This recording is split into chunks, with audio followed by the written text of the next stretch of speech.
On this James the Bike Guy, we're taking a look at the Salsa Spearfish SX Eagle.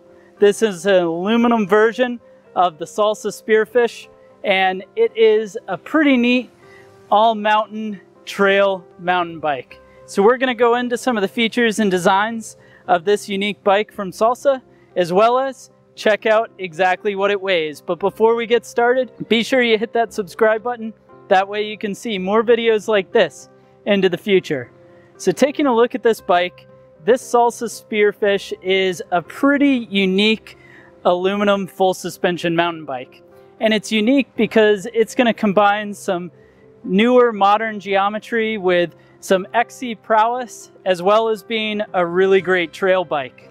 Now this bike out of the box is going to have 100 millimeters of rear travel and 120 millimeters of front travel.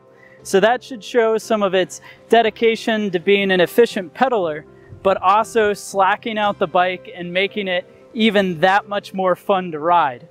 Now, the other neat thing with that is the front end of the bike.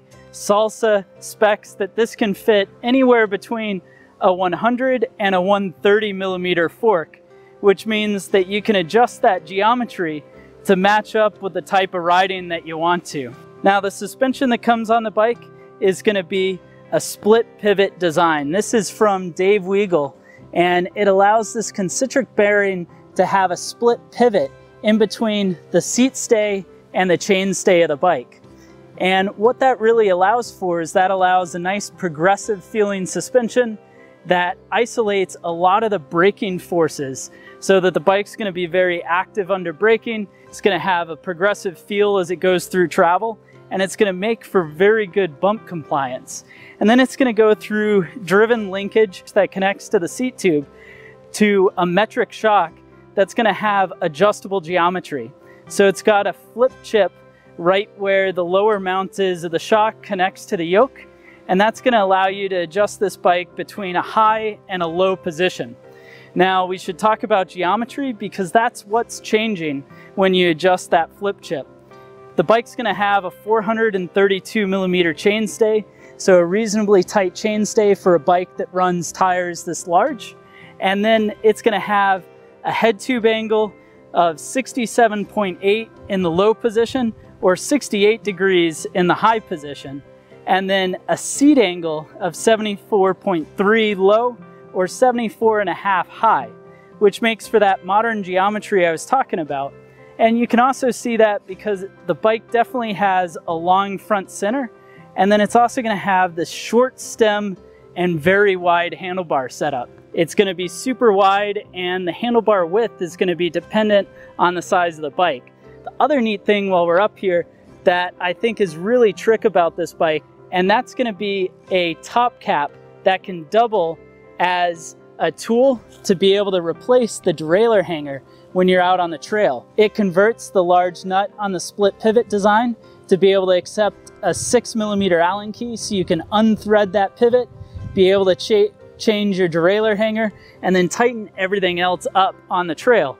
And that's one of those things that Salsa does pretty neat, where they integrate different pieces like that. Now while we're up here, we should also take a look. It's going to have top mount braze-ons, which means you can run frame bags on the top. The frame is also going to be set up with a triplicate mount, which allows you to run a water bottle cage that fits a full-size water bottle. It also allows you to run tool mounts as well as bags on the bike as well. Now the frame, of course, is going to be internally cable routed. It's going to be made out of a 6066 T6 aluminum, which is pretty nice lightweight aluminum. It runs an 1.5 to 1.125 tapered head tube and a 30.9 seat tube with internal cable routing, full length cabling. The dropper that's on this bike is the Trans X YSP15JL, and its travel length is going to be 100 millimeters in the size small or 125 in any of the larger sizes. The suspension fork that's going to be used on this bike to get that 120 millimeters of travel is going to be Rockshox Recon RL fork. So this fork has a adjustable damper with compression all the way to lockout, and then it's going to be air adjustable on the other side. and it's going to run these diffusion black stanchions, which make for a really nice look on the front end. The rear shock is then going to be the Rockshox Deluxe RT. So this is going to have adjustable rebound, it's going to have a lockout position as well, and it's a Debon air canister, which is going to help with that progressive feeling rear suspension to make sure that you have nice bottom out resistance. Now the drivetrain on this bike is called out because of the name. So this being the Salsa Spearfish SX Eagle means that this bike is of course going to come with SRAM's SX Eagle drivetrain. So that means you've got an SX Eagle rear derailleur, you've got a 11 to 50 tooth rear cassette, and then it's going to go through a Truvativ Descendent crankset, which of course is going to be run on a threaded bottom bracket. The wheels are going to be WTB STI 25 rims.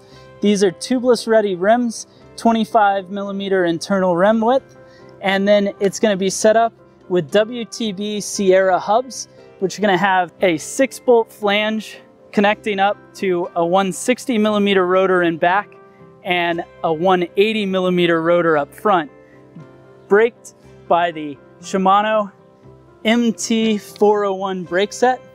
And then for tires, this bike is running the Maxxis 4Caster 29 by 2.35 front tire, and on the back, the bike has an Icon 29 by 2.3.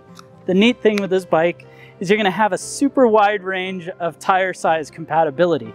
So this bike can run 29s by 2.2 all the way up to a 29 by 2.6 inch width. The bike also can run 27.5 plus size wheels. So that means you can put a 2.8 to 3.0 in the 27.5 plus width as well. That makes for a super versatile setup, a pretty neat aluminum frame, and overall, I'm pretty pumped about this bike. I think it's a really neat setup. So now that we've taken a look at this Salsa Spearfish, let's go ahead and find out what this bike weighs. The actual weight of the Salsa Spearfish aluminum comes in at 31.33 pounds. Thanks for watching this video on the Salsa Spearfish. Go ahead and let me know your thoughts down in the comment section below. Let me know what you think about this Salsa. What would you compare it to out in the marketplace? Do you think it's a pretty neat bike? While you're at it, be sure to hit that like button, as well as make sure you're subscribed. That way you can see more videos like this into the future.